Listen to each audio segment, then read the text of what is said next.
आज हम बात कर रहे हैं भारत और रूस के बीच हुए एक बेहद अहम फैसले की। दोनों देशों ने रुपया रूबल एक्सचेंज रेट को फाइनल कर दिया है, जिससे आपसी व्यापार एक नए चरण में प्रवेश कर रहा है। ये मांग ट्रेडर्स, एक्सपोर्टर्स और इंपोर्टर्स की काफी समय से चली आ रही थी।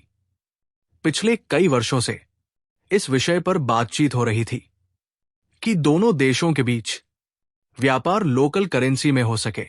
अब साल के अंत से पहले भारत और रूस ने रुपया रूबल एक्सचेंज रेट को फाइनल कर दिया है। ये रेट सेमी फ्लोटिंग सिस्टम के तहत हर महीने तय किया जाएगा।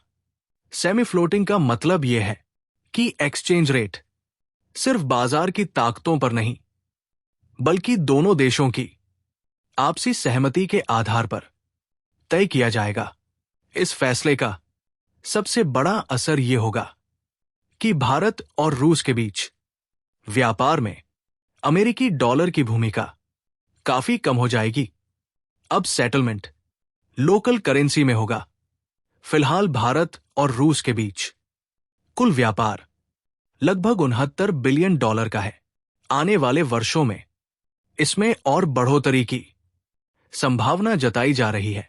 जब व्यापार अमेरिकी डॉलर या अन्य थर्ड करेंसी के जरिए होता है तो 4 से 5% तक अतिरिक्त लागत आ जाती है। लोकल करेंसी में व्यापार इस लागत को बचा सकता है। अगर 4% की भी सेविंग होती है तो अरबों डॉलर की सीधी बचत संभव है। ये बचत दोनों देशों के व्यापारियों को सीधा फायदा पहुंचाएगी। फिलहाल रूस से भारत को आने वाला आयात काफी ज्यादा है, जबकि भारत से रूस को एक्सपोर्ट सीमित है।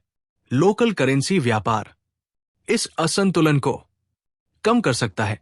ट्रेड एक्सपर्ट्स का मानना है कि लोकल करेंसी में व्यापार शुरू होने से भारत के एक्सपोर्ट्स काफी तेजी से बढ़ सकते हैं और रूसी बाजार तक पहुंच आसान हो जाएगी। रूस को भेजे जाने वाले प्रमुख उत्पादों में इंजीनियरिंग गुड्स, फार्मास्यूटिकल्स, कृषि उत्पाद और केमिकल्स शामिल हैं। रूस के लिए लोकल करेंसी में व्यापार इसलिए अहम है क्योंकि उस पर कई अंतर्राष्ट्रीय प्रतिबंध लगे हुए हैं। यह सिस्टम डॉलर आधारित रुकावटों को कम कर सकता है। जब दो बड़े देश लोकल करेंसी में व्यापार करते हैं तो अमेरिकी डॉलर की डोमिनेंस पर सीधा असर पड़ता है। यही वजह है कि यह कदम वैश्विक स्तर पर काफी अहम माना जा रहा है। भारत हाल के वर्षों में कई देशों के साथ व्यापार समझौते कर रहा है। इससे साफ संकेत मिलता है कि भारत किसी एक देश या एक करेंसी पर निर्भर नहीं रहना चाहता। अगर यह पेमेंट मैकेनिज्म सफल रहता है तो आने वाले समय में भारत रूस व्यापार $100 बिलियन के आंकड़े को भी छू सकता है। यह फैसला सिर्फ व्यापार तक सीमित नहीं है, यह भारत की रुपए की इंटरनेशनलाइजेशन और रणनीतिक स्वतंत्रता की दिशा में भी एक अहम कदम माना जा रहा है। अब जब एक्सचेंज रेट फाइनल हो चुका है तो इसका इंप्लीमेंटेशन शुरू होने जा रहा है।